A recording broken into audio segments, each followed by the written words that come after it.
सो इस करके ये तो है कि जी सामने चीज़ बाकी होर ਸਿੰਘਾਂ ਨੂੰ बहुत तंग करता, ਜਿਹੜੇ ਅਭਿਆਸੀ ਉਹਨਾਂ ਨੂੰ तंग करदा, ਉਹ आ के दस दिंदे ने मैनूं तंग करदा, पर गुरु नानक साहब कृपा करके रख लेंदे ने अपने प्यारिਆਂ ਨੂੰ। इस करके जिस वेले गरीब नवाज सतगुरु महाराज गुरु नानक देव जी जगन्नाथ दे पंडितां नूं आ गगनमय थाल रवचंद दीपक बने तारका मंडल जनक मोती वाला शब्द सुना के उपदेश दे के मंगू मठ तो आए तां समुंदर के किनारे बड़ी भयानक उजाड़ विखे जा बैठे। उस वेले कलयुग ने विचारिया कि मेरे राज विच अवतार रूप गुरु नानक दी आए ने, इन्हां नूं मैं अपने बस विच कर ला।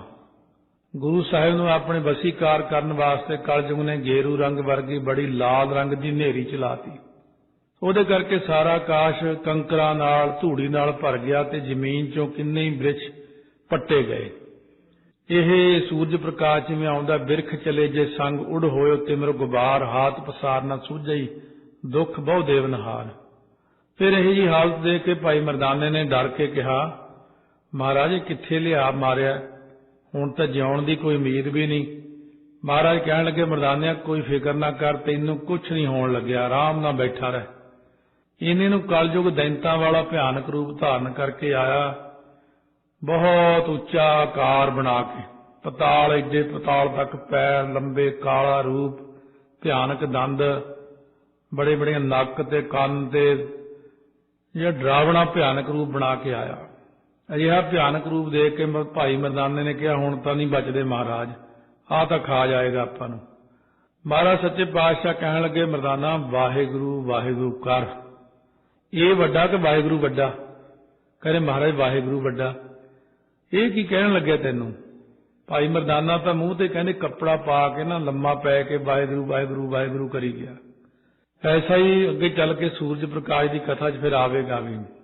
फिर कलयुग अग्नि वाला भेख धार के आया, चारे पासे धुआं ही धुआं हो गया, पत्थरां दे समान गड़ियां की बरखा करती। पर जिथे सतगुरु बैठे उत्थे गड़े ना पए, क्योंकि गुरां दी तां शक्ति बहुत ज्यादा है। फिर वो हट गया। फिर उन्हें मनुख का रूप धारण करके हथ विच सो इस प्रकार अपना कलयुग का भयानक समा जान के सो जीव जी हथ च फड़ के आया, विकारी जिहा हो गए। कहना मेरे समय में लोग जां तां खाण पीण च लगे होणगे जां विकारां च लगे होणगे। इस तरह का रूप बनाया। फिर महाराज अगे महाराज कहते ये रूप क्यों धारण किया? कहते महाराज मेरा कलयुग का समय ही ऐसा है। तो आप मेरे समय दे विच महाराज सच्चे पातशाह अवतार आए हो, इस करके मैं तुहाडे कोल आया, भेटा लै लो। सो मेरी सृष्टि जिवें सारे मनुख दो इंद्रियां दे वसीकार ने, मैं रूप धार के आप नूं छलण वास्ते आ गया, पर मैं बड़ा भारी गुनाह कीता। आप दा बिरद बख्शनार है, मैनूं बख्श लो। करतार विच ते आप विच कोई भेद नहीं है। मेरी भेटा लैके मैनूं करतार्थ करो। आप जी हुक्म दिओ तां बड़े सुंदर मंदिर आप जी वास्ते रच दिना, होर सारा कुछ दे दिना, किन्नियां भेटां बार बार दिंदा। पर सतगुरु कहंदे ने ना, असी कुछ नहीं लैना। फिर कलयुग तूं तां इट्टां दे सुंदर मंदिर बनवा के दिना, पर असीं तां कहने आ भी जे तू बहुत वधिया मंदिर भी बना के देवें तां भी असीं कहने हर बिन जियो जल बल जाओ। ये रहाओ दी पंक्ति है। कहने असीं तां कहने वाहिगुरू नाम जपे तो बिना ये जीव जल बल जाओ, तो भाव सड़ बल जा रहा, निष्फल जा रहा। मैं अपना गुर पूछ देखिया अवर नाही थाओ। मैं अपने गुरु अकाल पुरख वाहिगुरू जी नूं पुछया ते विचार के देखिया कि वाहिगुरू दे नाम तो बिना होर कोई सुखां दी थां नहीं। ये मैं निश्चय मन च कीता। सो इस करके सतगुरु ने शब्द प्रारंभ किया, एक ओंकार सतगुर प्रसाद। ओंकार जो केवल इको एक है, सतगुरां दी प्रसाद कृपा द्वारा इसकी प्राप्ति हुंदी है। राग श्री राग महला पहला घर पहला। राग श्री राग क्योंकि ये राग है। कई रागणियां हुंदियां ने, जिवें सोठ ठट्ठे सियारी लगन करके रागणी बन जाती है। फिर जे लिखिया हो राग सोरठ तां राग भी बनता। उहदे च मैं पुछया रागी ਸਿੰਘਾਂ ਨੂੰ भी सोरठ राग ते रागणी का कितना फर्क है? कई रागियां नूं पुछदियां कहने सानूं तां पता नहीं। फिर एक बहुत पुराने रागी सी, बजुर्ग सियाणे, वो कहते भाई मैं दसदा, ये एक सुर का फर्क है, सिर्फ एक सुर बदल दईए तां रागनी बन जाती है, ते जे वो सुर दूजी ला दईए तां उहदे नाल राग बन जाता, कोमल सुर। सो इस करके महाराज सच्चे पातशाह ने इहदे अगे ताईयों लिखिया राग, श्री राग महला पहला। हुण पहला एका एक भी लिखिया ते पहला अखरां च भी लिखिया। ये इस करके लिखिया, गुरु अर्जन देव जी ने लिखवाया भई कोई ये ना कहे कि राग श्री राग महला एक, कोई एक ना कहण लग जे। इस करके गुरां ने पहला लिखिया, महला पहला, घर पहला। ये शब्द पहले घर सुर तार च गाउण दा हुक्म है। हुण पहला जिहड़ा घर है ਅਤੇ 12 मात्रा ਤੇ 11 मात्रा ਦਾ फर्क ਹੁੰਦਾ थोड़ा जिहा। फिर ये भी पुछना पैंदा कि 12 मात्रा च गाउणा, एक ताले च गाउणा ਜਾਂ 12 मात्रा च, क्योंकि घर 12वां जे लिखिया होवे तां 12 मात्रा च गाईदा, घर पहला लिखिया होवे तां 11 मात्रा च गाईदा। इस करके घर पहला जिथे आ जाए, क्योंकि ਜਿਹੜੀਆਂ दो नाल कट्टे जाण, जिवें 6 है, 8 है, 10 है, 12 है, 14 है, 16 है, ये हले थोड़े जे सौखे आ गाउणे राग। जिहड़े राग 7 मात्रा च है, 9 मात्रा च है, 11 मात्रा च है, 14 मात्रा च है, 17वां घर है। 17वें घर तो कोई गाउंदा ही नहीं ना, वो तो बाबा आतर सिंह मस्तूआण ने गाया सी एक बारी रागियां नूं सुना के। इस करके ये घर गाउणे औखे हुंदे है, बड़े आनंदमई, पर गाउणे बहुत औखे ने। तो महाराज सच्चे पातशाह कलयुग नूं कहंदे ने कि ਜਾਂ अथवा ऐसा भी कहने कि संगत ਲਈ भी यह उपदेश किया महाराज ने, मोती ता मंदिर ऊसरह, सोने ਦੀਆਂ ਇੱਟਾਂ ਹੋਣ ਤੇ ਸੁੱਚੇ ਮੋਤੀਆਂ ਨੂੰ ਪੀ ਕੇ ਉਹਨਾਂ ਦਾ ਚੂਨਾ ਬਣਿਆ ਹੋਵੇ। ਰਤਨੀ ਤਾਂ ਹੋ ਜੜਾਓ, ਇਸ ਤਰ੍ਹਾਂ ਦੇ ਮੰਦਰ ਉਸਰੇ ਹੋਏ ਹੋਣ ਵੀ ਕੰਧਾਂ ਵਿੱਚ ਰਤਨ ਦੀ ਜੜਤਕਾਰੀ ਕੀਤੀ ਹੋਵੇ। ਮੋਤੀ ਤਾਂ ਮੰਦਰ, ਊੜੇ ਨੂੰ ਦਲੈਂਕੜੇ ਲੱਗਣ ਕਰਕੇ ਉਸਰਹ ਪਾਠ ਨਹੀਂ ਕਰਨਾ, ਊ ਆਵਾਜ਼ ਆਉਂਦੀ, ਊਸਰਹ। ਮੋਤੀ ਜਿਹੜੇ ਸੀ ਰਾਜੇ ਮਹਾਰਾਜੇ ਜੜਦੇ ਹੁੰਦੇ ਸੀ। ਜੇ ਕਦੇ ਮੌਕਾ ਲੱਗਿਆ ਜ਼ਿੰਦਗੀ 'ਚ ਗਵਾਲੀਅਰ ਮੱਥਾ ਟੇਕਣ ਗਏ 6ਵੇਂ ਪਾਤਸ਼ਾਹ ਦੇ ਅਸਥਾਨ ਤੇ, ਗੁਰਦੁਆਰਾ ਸਾਹਿਬ ਤੋਂ ਬਿਲਕੁਲ ਉਲਟ ਪਾਸੇ ਜਿੱਥੇ 52 ਰਾਜੇ ਬੰਨੇ ਹੋਏ ਸੀ ਥੰਮਲਿਆਂ ਨਾਲ, ਉਸ ਤੋਂ ਵੀ ਥੋੜਾ ਅੱਗੇ ਜਾ ਕੇ ਉੱਥੇ ਗਾਈਡ ਹੁੰਦਾ, ਉਹ ਕਿਲੇ ਦੇ ਅੰਦਰੋਂ ਲੈ ਕੇ ਜਾਂਦਾ, ਦਿਖਾਉਂਦਾ ਰਾਜੇ ਜਿੱਥੇ ਦਾਰਾ ਸ਼ਿਕੋਹ ਨੂੰ ਕੈਦ ਕੀਤਾ ਹੋਇਆ ਸੀ। ਉੱਥੇ ਮਹਿਲਾਂ ਦੇ ਅੰਦਰ ਅਸੀਂ ਜਦੋਂ ਜਾ ਕੇ ਦੇਖਿਆ, ਬੜੇ ਖਾਨੇ ਜੇ ਬਣੇ ਹੋਏ ਕੰਧ ਦੇ ਵਿੱਚ, ਸੀਮਟਡ ਜਿਵੇਂ ਹੁੰਦੇ ਨੇ। ਅਸੀਂ ਕਿ ਇਹਦੇ ਵਿੱਚ ਕੀ ਸੀਗਾ ਲੱਗਿਆ ਹੋਇਆ? ਉਹ ਕਹਿੰਦਾ ਇਹ ਸਾਰੀ ਕੰਧ ਵਿੱਚ ਰਾਜਿਆਂ ਦੀ ਆ ਨਾ, ਰਾਜਿਆਂ ਦਾ ਮਹਿਲ ਹੋਣ ਕਰਕੇ ਹੀਰੇ ਮੋਤੀ ਜਵਾਹਰਾਤ ਆਦਿਕ ਕੰਧ ਵਿੱਚ ਜੜੇ ਹੋਏ ਸੀ ਇੱਥੇ। ਇਸ ਕਰਕੇ ਇਹ ਟੌਰ ਵਾਸਤੇ ਰਾਜੇ ਮੰਜਿਆਂ ਦੇ ਪਾਵਿਆਂ ਤੇ, ਜੁੱਤੀ ਤੇ, ਸਿਰ ਤੇ, ਕਿਤੇ ਆਪਣੇ ਤੀਰ ਤੇ, ਕਿਤੇ ਕਮਾਨ ਤੇ, ਕਿਤੇ ਰਾਜੇ ਆਉਂ ਲਾ ਕੇ ਆਪਣਾ ਦਿਖਾਉਂਦੇ ਸੀ ਸਾਡੇ ਕੋਲ ਬਹੁਤ ਕੁਝ ਹੈ। ਇਸ ਕਰਕੇ ਮਹਾਰਾਜ ਕਹਿੰਦੇ ਨੇ ਮੋਤੀ ਤਾਂ ਮੰਦਰ ਊਸਰਹ, ਰਤਨੀ ਤਾਂ ਹੋ ਜੜਾਓ। ਇੰਨਾ ਕੁਝ ਜੜਤਕਾਰੀ ਕੀਤੀ ਵੀ ਹੋਈ ਹੋਵੇ ਕੰਧਾਂ ਵਿੱਚ। ਕਸਤੂਰ ਕੁੰਗੂ ਅਗਰ ਚੰਦਨ ਲੀਪ ਆਵੈ ਚਾਓ।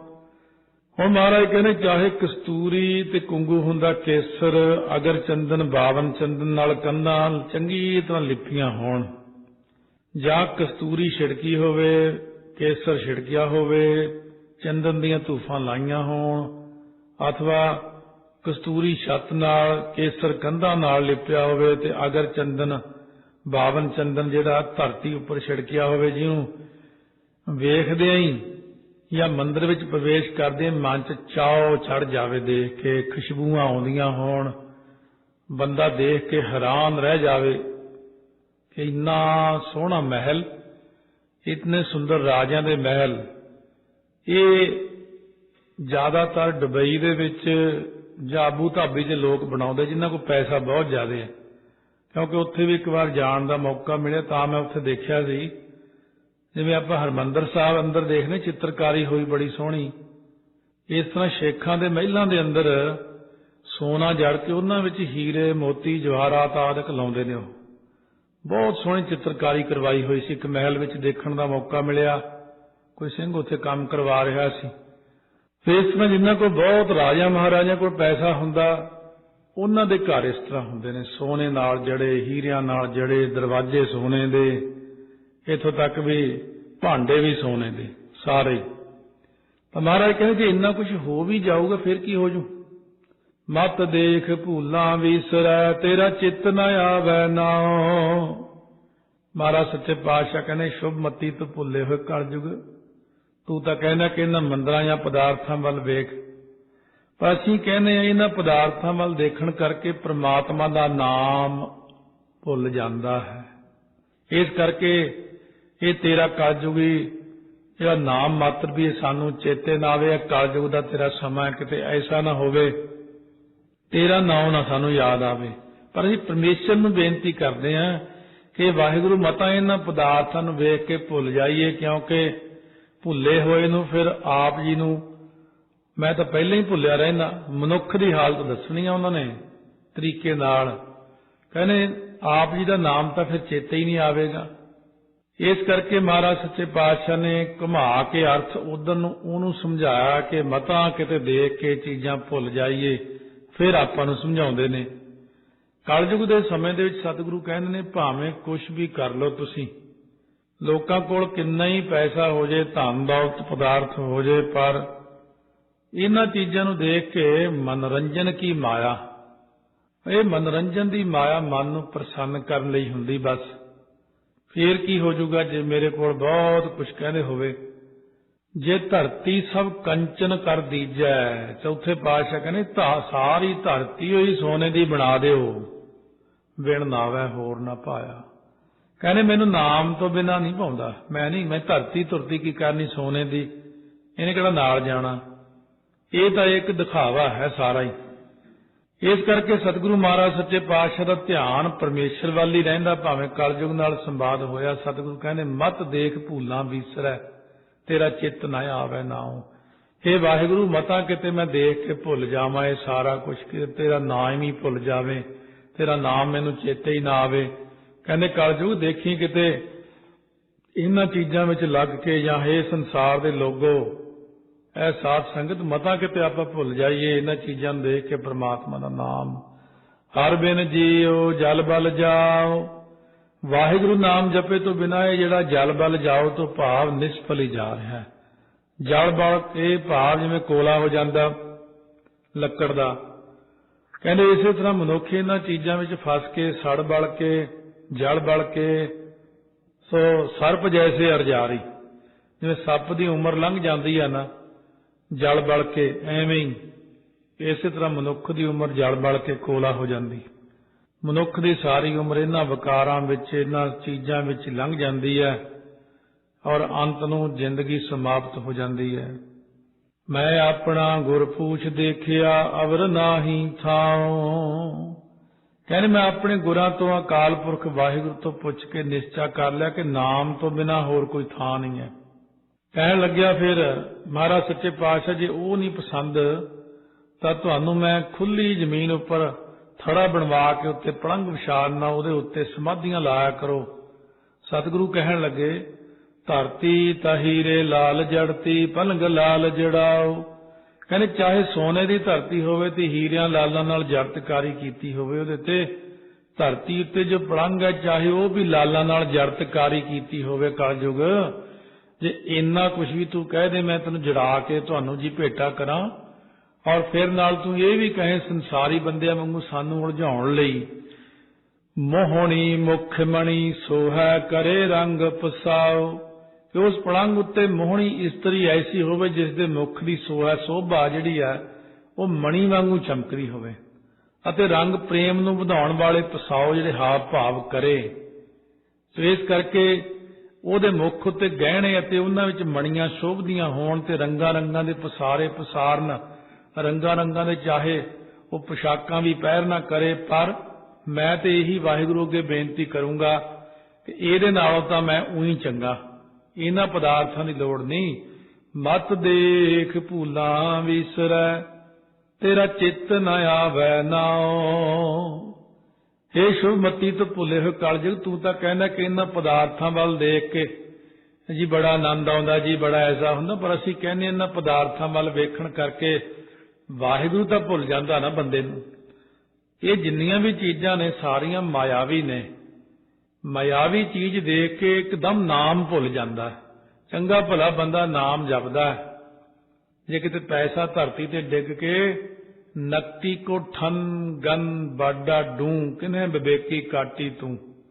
जदों धरती ते पैसा डिगदा ठन दी आवाज आउंदी, चंगा भला समाधि जोड़े होए भी उखड़ जांदी। कित्थे डिगे पैसे? पैसिਆਂ 'ਚ ध्यान चला जांदा बंदे दा। महाराज कहते जेड़ियां चीज़ां तू कहना मोती हीरे जवाहरात खुशबूआं इस्त्रियां ये वो, इन्हां नूं देख के किते नाम चेते आउंदा? मैनूं तां ओह गल दस जिहदा नाम चेते आवे। इहनां नाल तां नाम भुलदा है। इस करके तेरा कलयुगा नाम मात्र भी सानूं चेते ना आवे, ना तां तेरा नाम चेते, ना सानूं चीज़ां चाहीदियां। असीं तां कहने वाहिगुरू मतां इन्हां पदार्थां नूं वेख के भुल जाइए, क्योंकि भुले होए नूं फिर आपदा नाम होर भुल जांदा। जिहड़ा मनुख पहले ही नाम नूं भुलिया होया, जे उहदे हत्थ विच सोना हीरे मोती जवाहरात गल च पाए आ, वो तां उधर ही देखदा रहिंदा। मनोरंजन की माया, ये कुदरती गल है। जे जेब विच पैसे ज्यादा होण, बंदा ध्यान उत्थे पैसे, मेरे कोल पैसे आ, हत्थ विच हीरे दी अंगूठी पाई है तो वही बार बार देखदा, मेरी हीरे दी अंगूठी, मेरे कोल इन्ने मोती लगे हुए ने।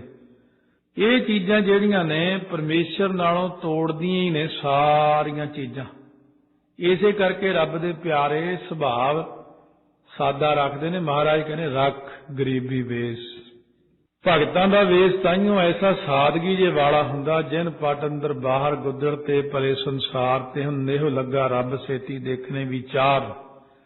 इस करके महाराज कहते ने ये चीज़ां तेरियां नहीं चाहिदियां। कलयुग कहण लग्या अच्छा चलो ये नहीं तो फिर रिद्धियां सिद्धियां लै लो मेरे कोलों। फकर फकीर हो, लोकी तां चरनी पैंदे ना, आके किसी नूं मुंडा देता, किसी दी मੱਝ नहीं मिलदी, किसी दा किसी नूं नौकरी दवाती, किसी नूं ओह काम कराता, किसी नूं अंतरजामता नाल कोई गल दसती, 9 निधियां 18 सिद्धियां रिद्धियां सब दे देना तुहानूं। महाराज सच्चे पातशाह कहने फिर की हो जू? सिद्ध होवां सिद्ध लाई रिद्ध आखां आओ। कहने चाहे सिद्ध हो के सिद्धियां नूं बुला लवां। सिद्धि दा रूप जो दसदे ने महाराज सच्चे पातशाह के ये बहुत कुछ हुंदियां, अगे आप ही दसणगे महाराज। अते रिद्धियां नूं भी आखां तुसीं भी साडे पास आ जाओ, भी आउण तो इनकार ना करन। रिद्ध आखां आओ, आयो पई। रिद्धियां सिद्धियां महाराज कईयां ही हुंदियां। गुप्त प्रगट होए बैसां लोक राखै भाओ। कहने गुप्त जगह ते प्रगट होके बैठ जावां ते प्रगट जगह तो गुप्त हो जावां, ये सिद्धि दा रूप है। बैठे बैठे देखणों हट जाना, बैठे बैठे कद लंबा सारा बना देना, एकदम छोटे बन जाना, एकदम गुप्त हो जाना। 18 चीज़ां ने सारियां 18 नव निधि 18 सिद्धि पिछे लगियां फिर है जो हर हिरदा सदा वसाए। इन्हां दे आकार ये सारियां अंतरजामता भी रिद्धि सिद्धि हुंदी है असल विच। इत्थों बैठियां देख लेना कित्थे की हो रहा, ये भी सिद्धि है। सो इस करके महाराज कहते ने अते एक सेर आटा होवे ते 1000 आदमी नूं रोटी खवा देनी, ये रिद्धि है। ते इसे प्रकार निधि हुंदी वो पहला कही आया कलयुग। निधि हुंदी है सोना हीरे चांदी आ मोती सब, ये रिद्धियां सिद्धियां निधियां चारे चीज़ां तिन्ने इकट्ठियां करतियां। इस तरह का कौतुक देख के चाहे सारी दुनिया सारे लोग महाराज कहने मेरे नाल प्रेम रखण, दुनिया चरनी पै जे, भी बड़े महापुरख पहुंचे हुए ने। महाराज कहने फिर की हो जाऊगा? मत देख भूलां विसरै तेरा चित न आवे नाओ। वो कहने परे रख अपनियां रिद्धियां सिद्धियां निधियां, ये की चीज है? असे रब नूं भुलाउण लई माया पाई हुई उहने। कहते फिर की हो जाऊगा? जे लोकी पैरी भी पै जाणगे, लोकां नूं कोई दे भी दऊगा, कोई रिद्धियां सिद्धियां नाल कोई अंतरजामता दिखा दू, कोई गुप्त हो जू, कोई छोटा वड्डा हो जू, फिर की हो जू? जेब च हथ पा के हीरे कढ़ दूगा। और जे कोई 1 किलो जलेबियां लैके लख बंदे नूं वरता भी दो, फिर की हो जू? मन तां नहीं टिकना, वडियाई च मारिया गया ना मन। इस करके असीं तां वाहिगुरू नूं ही कहने, हे वाहिगुरू मत देख भूलां विसरै तेरा चित्त न आवे नाओ। हे परमात्मा किरपा कर किते होर ही मैं भुल जावां, रिद्धियां सिद्धियां नूं देख के रिद्ध सिद्ध अवरा साध। ये तो होरना लोकां दा ही स्वाद है, असीं रिद्धियां सिद्धियां दे विच नहीं फसदे हां। फिर कलयुग ने बेनती की, महाराज चलो ये नहीं लैना, फिर इउं करो, तुसीं जिथे कहो तुहानूं राज दे देना, वड्डा सारा राजे बनो, फौजां दे मालक बनो, आराम नाल जिंदगी बतीत करो। सतगुरु महाराज सच्चे पातशाह कहंदे तू तो एक राज कहना ना, छोटा जिहा, सारी धरती का भी राज कोई देवे ना सानू, फिर भी ना असीं लईए। सुल्तान होवां मेल लश्कर तख्त राखां पाओ, कहने चक्रवर्ती बादशाह भी हो जावां ते 4 प्रकार की सैना भी रख लवां, पैदल फौज, हाथियां वाली फौज, घोड़ियां वाली फौज, इसे प्रकार जिहड़ियां सारे प्रकार दीयां फौजां रख करके रथां वाली फौज, राज तख्त उत्ते अजिहा पैर रखां कोई दुश्मन मेरे मूहरे उठे ही ना, हुक्म हासिल करी बैठा नानका सब वाओ। कहते चाहे अपने हुक्म नाल मैं जगत दीयां सारियां चीजां हासिल कर लवां, प्राप्त कर लवां, घर बैठे ही हुक्म करके चाहे सारे पदार्थ हासिल कर लवां, पर महाराज कहंदे ये राज भाग सारे पदार्थ वाओ हुंदी हवा दे बुल्ले वांगू नासवंत है, व्यर्थ है, इसलिए मैं इन्हां नूं नहीं चाहुंदा। कहंदे तुसीं की चाहुंदे हो? कहंदे मैं तां रब अगे ही अरदास करदा, मत देख भूलां विसरै तेरा चित्त न आवै नाओ। महाराज कहंदे असीं तां इह कहंदे वाहिगुरू मतां किते मैं देख के भुल जावां, किते होर मैनू नाम ही न चेते आवे, किते ਇਹ नहीं मैनू चाहिदा। जदों महाराज सच्चे पातशाह ने कुछ भी ना प्रवान कीता, कलयुग कहना धन हो धन सच्चे पातशाह, मेरे मूहरे तो कोई अड़दा ही नहीं, मैं तो माड़ी थोड़े पैसे नाल दुनिया नूं ऐ घुमा दिना, परमात्मा तुहाडे नालों तोड़ दिना, बाहला कोई होगा उहनूं राज दे दिना, होर कोई तिड़फिड़ करदा उहनूं फिर आ मोहनी मुखमणी कर दिना, जे होर कोई ज्यादा उहनूं रिद्धियां सिद्धियां दे के टाल दिना।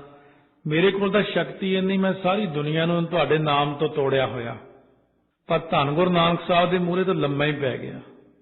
सच्चे पातशाह हुण मैनूं माफ कर दिओ, फिर मैं तुहानूं इउं समझिया सी कि तुसीं मेरे वस च हो जाओगे, तुसीं अवतार हो कलयुग दा। महाराज सच्चे पातशाह हुण मैनूं इउं करो भी हुक्म करो भी मैं की करिया करां। महाराज सच्चे पातशाह नूं अजित समझ के फिर ना कोई भी भेटा जद महाराज ने ना लई, कहना महाराज असल विच मैं चाहुंदा सी तुसीं मैथों कुछ भेटा लै लैंदे, मेरे समय च पाप बहुत होने आ ते मैं बख्शिया जांदा जे तुसीं भेटा लै लैंदे। महाराज सच्चे पातशाह फिर मैं भेटा की दऊंगा ते मेरा उधार किवें होवेगा? सतगुरु कहे तू फिर भेटा जे देनी है तो एक काम करी, फिर ये साडा वचन मान ली भी सत्संगत विच जाके साडे सिखां नूं कदे दुख ना देई, अंदर ना बणी। बेनती कीती सच्चे पातशाह जी आप सिखां तो उपदेश दिओ कि सत्संगत जरूर करया करो, सत्संगत तो बिना उधार नहीं हुंदा, ते मैनूं आखदे सत्संगत विच ना जाया कर, ये की गल? फिर मेरा भला किवें होऊगा, फिर मेरा उधार किवें होऊगा? शरण आए दी लाज रखो। महाराज कहण लगे अरदास हो जाण पिछों जदों कड़ाह प्रसाद वरते उदों दर्शन कर लिया कर, संगत भी हो जा करू, थोड़ा बहुत उदों तेरा आउणा होवेगा। तां महाराज सच्चे पातशाह नूं कहण लग्या महाराज किरपा करो मेरी सेवा भी प्रवान करो। सतगुरु महाराज सच्चे पातशाह कहण लगे तू ना साडे प्यारिआं नूं तंग ना करी।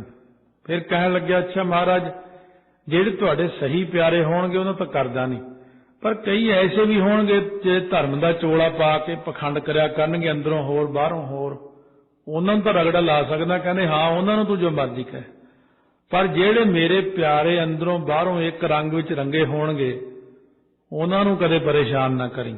बस यही तेरी भेटा है कि संगत नूं कदे तंग ना करी साडी नूं। तो इस तरह महाराज सच्चे पातशाह ने पहला शब्द या कह लो माया या पदार्थ इन्हां वल्लों सानूं रोकण लई या कलयुग नूं उपदेश देण लई महाराज ने कीता। पुरानी चली आउंदी ये सारी साखी बीते ही समय तो आ रही है कि किहड़ा शब्द कदों उचारण कीता।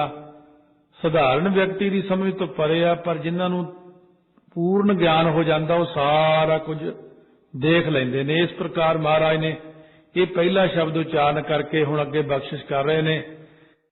ਸੋ ਜਿਸ ਵੇਲੇ ਗੁਰੂ ਨਾਨਕ ਦੇਵ ਜੀ ਸੱਚਖੰਡ ਵਿੱਚ ਵਾਹਿਗੁਰੂ ਦੇ ਦਰਸ਼ਨਾਂ ਨੂੰ ਗਏ ਤਾਂ ਬੇਅੰਤ ਤਾਈ ਨੂੰ ਮੁੱਖ ਰੱਖਦਿਆਂ ਹੋਇਆਂ ਇਹ ਵਾਹਿਗੁਰੂ ਦੇ ਸਨਮੁਖ ਸ਼ਬਦ ਉਚਾਰਨ ਕੀਤਾ ਸੀ। ਦੂਸਰਾ ਸ਼ਬਦ ਹੈ ਸ੍ਰੀ ਰਾਗ ਮਹੱਲਾ ਪਹਿਲਾ। ਪਹਿਲੇ ਪਾਤਸ਼ਾਹ ਸ੍ਰੀ ਰਾਗ ਦੇ ਵਿੱਚ ਬਖਸ਼ਿਸ਼ ਕਰ ਰਹੇ ਨੇ ਆਪਣੇ ਤੇ।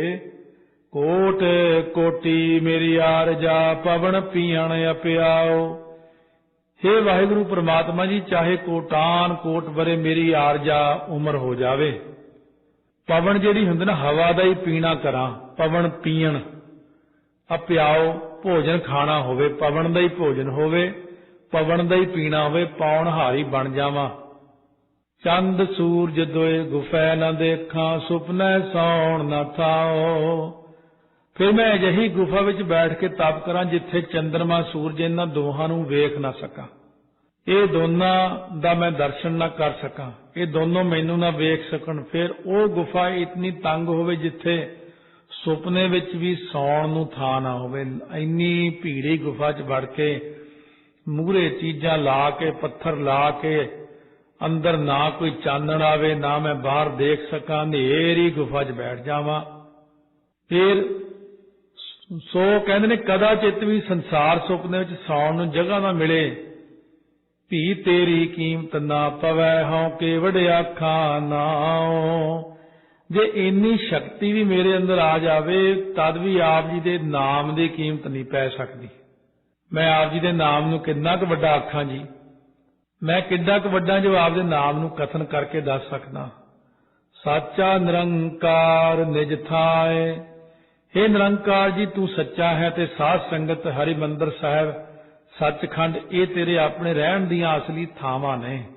ਇਹੀ ਥਾਂ ਹੈ ਸਾਚਾ ਨਿਰੰਕਾਰ ਨਿਜ ਥਾਏ। ਨਿਜ ਥਾਂ ਦੇ ਉੱਤੇ ਵਾਸਾ ਕਰਦਾ ਹੈ। ਅਬਿਨਾਸੀ ਸੁਖ ਆਪਣ ਆਸਣ। ਇੱਕ ਤਾਂ ਹਰਿਮੰਦਰ ਸਾਹਿਬ ਪਰਮਾਤਮਾ ਹਰ ਵਕਤ ਹਾਜ਼ਰ ਰਹਿੰਦੇ ਨੇ, ਇੱਕ ਤੁਹਾਡਾ ਥਾਂ ਸੱਚਖੰਡ। ਸਾਧ ਸੰਗਤ ਵਿੱਚ ਵੀ ਪਰਮਾਤਮਾ ਹਰ ਵਕਤ ਨੇ। ਤੋ ਇਹ ਦੋਨੋਂ ਦਾ ਨਕਸ਼ਾ ਇੱਕੋ ਹੀ ਆ। ਕਿਉਂਕਿ ਹੁਣ ਆਪਾਂ ਚੱਲੀਏ ਉਹਨਾਂ ਮਹਾਂਪੁਰਸ਼ਾਂ ਕੋਲ ਜਿਹੜੇ ਇੱਥੇ ਜਿਉਂਦੇ ਜੀ ਹੋਈ ਸਮਾਧੀ ਲਾ ਕੇ ਸੱਚਖੰਡ ਜਾ ਕੇ ਮੁੜ ਵੀ ਆਉਂਦੇ ਨੇ। ਉਹਨਾਂ ਨੂੰ ਜਦ ਪੁੱਛਿਆ ਵੀ ਸੱਚਖੰਡ ਕਿਹਾ ਜਾ, ਕਹਿੰਦੇ ਹਰਿਮੰਦਰ ਸਾਹਿਬ ਹੀ ਹੈ। ਬਿਲਕੁਲ ਇਹ ਹੈ ਵੀ ਇਹ ਆਕਾਰ ਵਿੱਚ ਛੋਟਾ, ਉਹ ਬਹੁਤ ਜ਼ਿਆਦਾ ਵੱਡਾ ਸਥਾਨ ਹੈ ਹਰਿਮੰਦਰ ਸਾਹਿਬ ਦਾ ਨਕਸ਼ਾ ਹੀ। ਇਸ ਕਰਕੇ ਤੁਹਾਡੇ ਸਾਰੇ ਥਾਂ ਹੀ ਨੇ ਹਰਿਮੰਦਰ ਸਾਹਿਬ, ਸਾਧ ਸੰਗਤ, ਸੱਚਖੰਡ। ਸੁਣ ਸੁਣ ਆਖਣ ਆਖਣਾ ਜੇ ਭਾਵੈ ਕਰੇ ਤਮਾਏ ਰਹਾਓ। ਇਹ ਜਿਹੜਾ ਜੀਵ ਹੈ ਨਾ ਇੱਕ ਦੂਜੇ ਤੋਂ ਸੁਣ ਸੁਣ ਕੇ, ਕੰਨਾਂ ਨਾਲ ਸੁਣ ਕੇ, ਚਾਹੇ ਕਿਤਨੇ ਹੀ ਅਖਿਆਣਾਂ ਨੂੰ ਪ੍ਰਸੰਗਾਂ ਨੂੰ ਆਖਣਾ ਕਰੇ, ਮੂੰਹ ਨਾਲ ਕਹੇ, ਸੋ ਆਖਣੇ ਵਾਲਾ ਹੋ ਕੇ ਜੇ ਜੀਵ ਕਿੰਨੇ ਗ੍ਰੰਥਾਂ ਨੂੰ ਕਹੇ, ਪਰ ਤਾਂ ਵੀ ਪ੍ਰਾਪਤ ਨਹੀਂ ਹੁੰਦਾ ਹੈ ਪਰਮੇਸ਼ਰ ਤੂੰ। ਇਹ ਵਾਹਿਗੁਰੂ ਜੇ ਜੀਵ ਆਪ ਜੀ ਨੂੰ ਭਾ ਜਾਵੇ ਤਾਈਓ ਤੁਸੀਂ ਉਹਨੂੰ ਤਮਾਏ ਤੋਂ ਭਾਵ ਦਾਤ ਦਿੰਦੇ ਹੋ। ਜੇ ਭਾਵੈ ਕਰੇ ਤਮਾਏ। हे ਵਾਹਿਗੁਰੂ ਨਿਰੰਕਾਰ ਜੀ, ਤੂੰ ਆਪਣੀ ਉਪਮਾ ਦੀ ਥਾਂ ਆਪ ਹੀ ਹੈ, ਕਿਉਂਕਿ ਤੂੰ ਆਪ ਹੀ ਉਪਮੇय ਰੂਪ ਹੈ, ਆਪ ਹੀ ਉਪਮਾਨ ਰੂਪ ਹੈ। ਸੁਣੇ ਸੁਣਾਏ ਆਖਣ ਪ੍ਰਸੰਗਾਂ ਨੂੰ ਕੋਈ ਆਖਦਾ ਵੀ ਹੋਵੇ, ਜੇ ਤੂੰ ਭਾਵੇਂ ਚਾਹਵੇਂ ਤਾਂ ਜੀਵ ਨੂੰ ਨਾਮ ਦੀ ਤਮਾਏ ਹੁੰਦੀ ਦਾਤ ਦੇਣੀ ਕਰਦਾ ਹੈ। ਐਵੇਂ ਗੱਲਾਂ ਬਾਤਾਂ ਨਾਲ ਪ੍ਰਸੰਗਾਂ ਨੂੰ, ਅਖਾਣਾਂ ਨੂੰ ਕਹਿ ਕਹਿ ਕੇ ਨਾਮ ਦੀ ਦਾਤ ਨਹੀਂ ਮਿਲਦੀ। ਜਿੰਨਾ ਮਰਜ਼ੀ ਕੋਈ ਰੌਲਾ ਪਾਈ ਜਾਓ, ਉਹਦੀ ਨਜ਼ਰ ਤੋਂ ਬਿਨਾਂ ਬੰਦੇ ਨੂੰ ਨਾਮ ਨਹੀਂ ਮਿਲ ਸਕਦਾ ਕਿਸੇ ਨੂੰ ਵੀ। ਗੁੱਸਾ ਕੱਟਿਆ ਵਾਰ ਵਾਰ ਪੀਸਣ ਪੀਸਾ ਪਾਏ।